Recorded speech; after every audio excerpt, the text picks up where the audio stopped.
pushing their agenda to federalize the local law enforcement. And they are continually doing this by giving them grants, by having these riots occur in different cities where they're saying, oh, look, there's a race riot. And of course, agent provocateurs come in and the U.S. government comes in and says, listen, we need to take control of this situation. And we can see they're going from city to city to city, giving them grants and giving them military assets to use against the American people. While they're doing this, they're also getting tools to spy on the American people without a warrant or anything like that. We see out in California, thousands of pages of documents. Well, it has revealed that California law enforcement, they have been secretly acquired social media monitoring tools that focus on activists. The American Civil Liberties Union of California, well, they obtained thousands of pages of these documents, and they're showing that they're secretly purchasing social media surveillance software. And this is not just one police department. It's 63 police departments, sheriffs, and district attorneys across California. And when you look at this, they're using tools like Media Sonar, X1 Social Discovery, Geofedia. And they're using these tools to watch individuals. Now, there is no evidence in the documents of any public notice, debate, community input, or a lawmaker vote. And what they're doing right now is they're violating the Fourth Amendment. But it's starting to look like, and we've been seeing this quite often, that the police don't care. The government doesn't care. The state governments don't care. They're just doing whatever they want. A lot of times, the government, the U.S. government, the federal government, allows them to do this by giving them grant money, saying this is okay to do. Because the main goal of the U.S. government central bankers right now is to federalize all local police departments. Because you have to remember, when this collapse occurs, people are going to be very upset. Especially those people that are sleeping. Those people that have no idea that this is about to happen. And there's millions of them out there. They're going about their everyday lives. They're going to work. They're going to their children's, baseball games, soccer games, football games. They're going to the store, maybe buying stuff, going out to dinner. They think they're secure in their jobs, that everything is fine because the corporate media, the U.S. government has been telling them that everything is fine. The economy is completely recovered. We're at full employment. And nobody realizes that there's a problem because you have a job. Now, if they decided to look for a different job to make more money, they start to realize, something's wrong. Why can't I find a job? Or if they try to sell their house, they start to realize, that's strange. I can't sell my house. And those people who are getting laid off, they start to realize when they can't find a job, there's something terribly, terribly wrong. Now, these individuals that are kept in the dark, who are sheep, who are sleeping, who don't want to know what's really going on, they're going to be absolutely shocked. And the U.S. government needs to control as much as they possibly can. They don't care if people hurt each other. They don't care about that. They want to control the situation for themselves. They want to make sure that people don't get any ideas about coming after them. They want to make sure that people understand that you don't come after the government. We're not the problem here. The government didn't do this. We didn't cause the economic collapse, but we know they did. We know this was what they've been doing for quite a while. We know it was the central bank. This is why they want to bring down the economy in their way, to have a story, to create this narrative that they had nothing to do with this. And of course, they're ready to blame it on the people, or they're going to blame it on a country, or both, because we can see right now we're heading down this path and there's no turning back. They know the system's coming down one way or another. It all depends on how it comes down. And they realize it's going to be mass hysteria. Once it sinks in, it might not happen the first day it happens. Of course not. It comes out, people are in shock, people don't know what to do, they lose their jobs, they stay home, they start looking for a job. But weeks after that, as the economy continually deteriorates, people are going to say, okay, something's wrong here. It's been 6-7 weeks now. I can't find work. What's going on? They're telling us the economy is okay. This is what they're getting prepared for. This is what the U.S. government central bankers are getting prepared for. And we're getting very, very close to that time frame of when this whole thing is going to start coming down. And we know that the U.S. government central bankers, they've been keeping tabs on those individuals that have weapons. And we hear from the Department of Justice that they're setting up gun intelligence centers in 3 U.S. cities to start off with. Because they're going to be spending about $67.2 million to set these up. Now, Washington, D.C., they're going to be putting a gun intelligence center there. They're going to be putting one in Milwaukee, Wisconsin, and Los Angeles. And of course, this is to identify gun trafficking, to find out information about crimes that are committed with weapons. But we can see the real purpose of this. It is to keep an eye on those individuals that have weapons, to track, to monitor. And we can see right now that this is going to be popping up in other cities. This is just the beginning, because we know their agenda for a very long time is to take the weapons away from the people. And we know this is a very difficult task.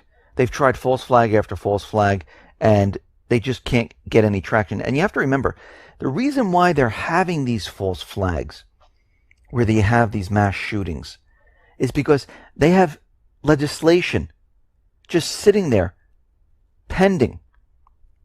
And they need something, a spark, an event, to get them moving, to get people riled up.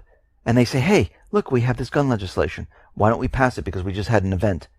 Otherwise, without these events, legislation dies. It just sits there. There's no urgency to pass it. I mean, think about when 9/11 occurred. They had the Patriot Act all ready to go. It was just sitting there. They just needed an event to get it through, because no one would pass this thing without an event. It just sat there. No, what do we need this for? Makes no sense. So they needed something horrific to pass it. And this is what they've been trying to do. Because they're preparing. They have been for quite a while. To take control of the people. To take weapons away from the people. To take rights away from the people. And they've been doing this a little bit at a time. At least this is what they're trying to convince the public of. And they're trying to convince the next generation of. So we can see right now, we are heading down a path where their system is coming down, and they're getting prepared to control it, to protect themselves. And it looks like we're heading in that direction, and it's just a matter of time. Now, out in Ukraine, we understand that the United States government central bankers, the government of Kiev, the puppet government of Kiev, they've tried to get a war started. They tried to push a false flag in Crimea. It didn't work out. They tried to cut the electric off in Crimea. It didn't work out. Russia built a bridge and brought in electric from a different area. Instead of Ukraine, they came in from Russia. And we see in the southeastern area, Kiev right now is trying to push the southeastern people into doing something. Because this is how they want to start the war. They want the other side to lash out. So what they did is they cut the water supply into the Donbass area. And the Petrovsky water intake facility and Western filtering station controlled by Kiev was shut down. And right now we see there's a state of emergency in the districts because there's no water coming into the cities and villages, and this is going to cause a problem. Now, they're doing this to push the southeastern people over the edge.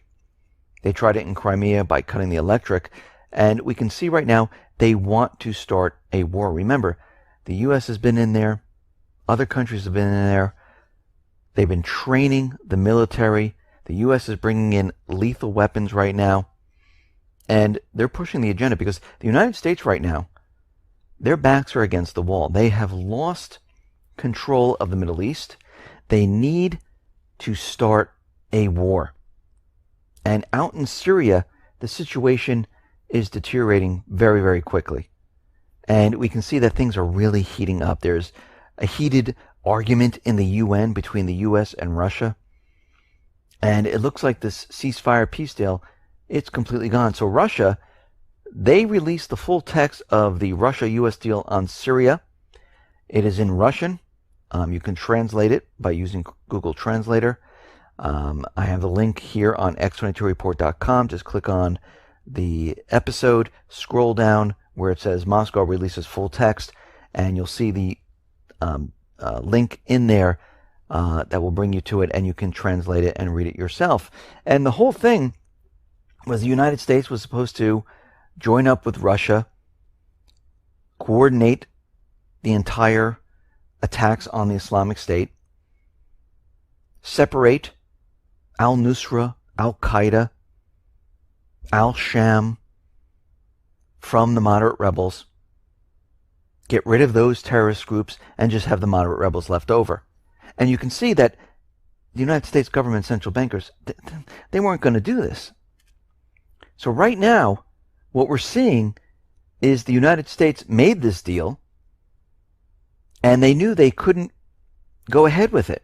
They didn't want it published because they knew they were going to break it.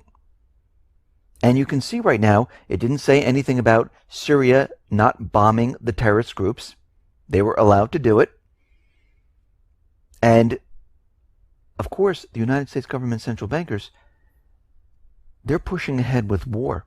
Right now, Washington, they have plans to arm the Syrian militants with manpads.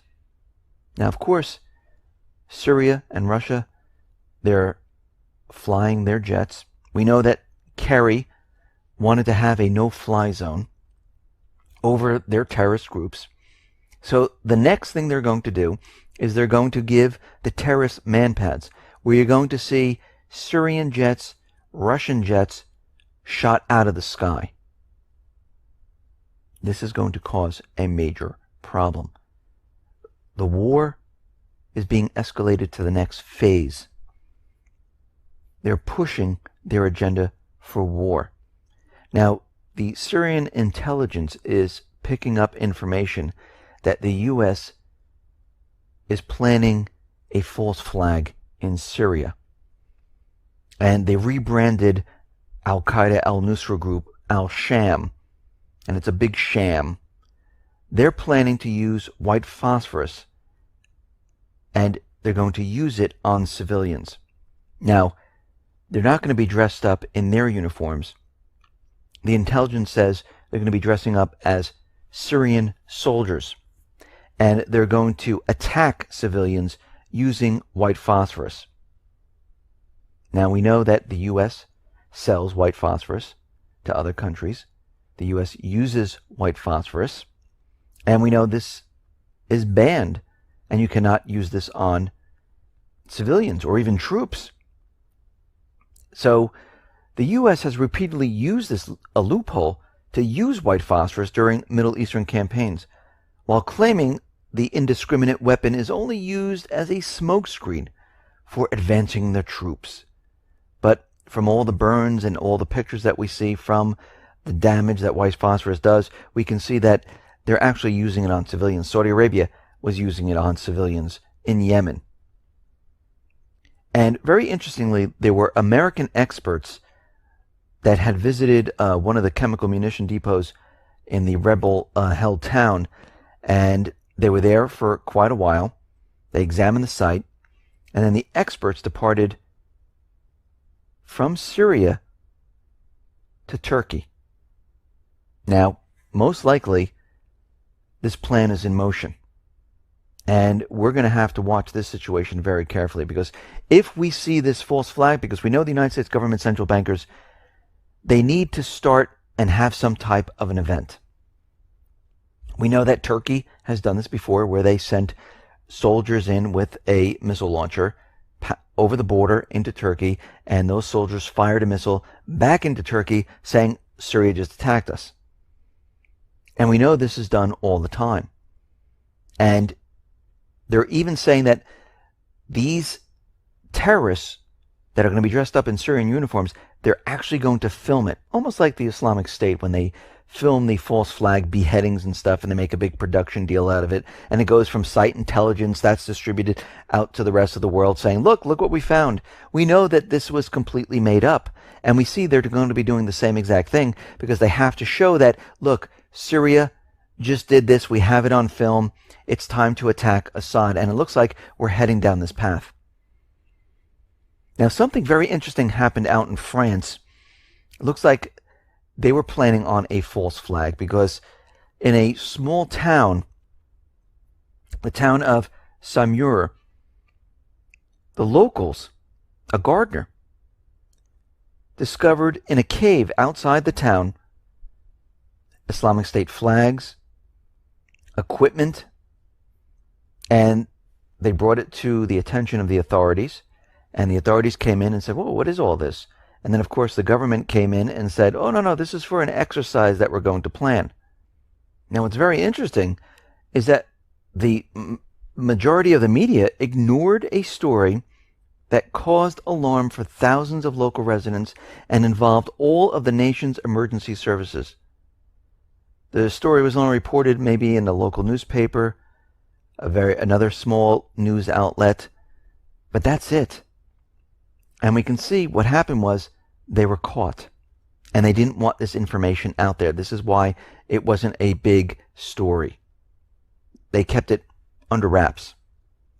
Now we see the EU counterterrorism chief and the FBI.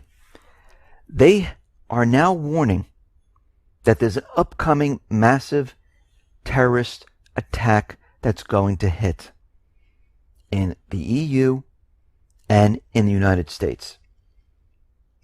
James Comey said he is convinced that even though the Islamic State will soon be destroyed by Russia and Syria, that will not be the end of it. What we're going to see is that these violent extremists will eventually flow out of Syria and into other countries in hopes of committing attacks. He said there's going to be attacks like we've never seen before. So what we're seeing right now is the EU and the FBI broadcasting the next event. It looks like we're heading to that time period where they're prepared and they are ready to give the green light for the go-ahead. The go-ahead for the event. Because what do we know? The entire system is based on the petrodollar. The Middle East is a complete mess. The U.S. is losing control. The economy is deteriorating very quickly. The global economy is deteriorating very quickly. And then we have the elections. Now, what I'm seeing here, this can turn out in two different ways. If the candidate that they want is elected, they will wait for that candidate to be sworn in January, and most likely have this event in 2017 to say, okay, we're in this collapse, it's time to go to war, here we go. If the polls show that their candidate that they want is not going to be elected, they will have the event before the elections to postpone the elections.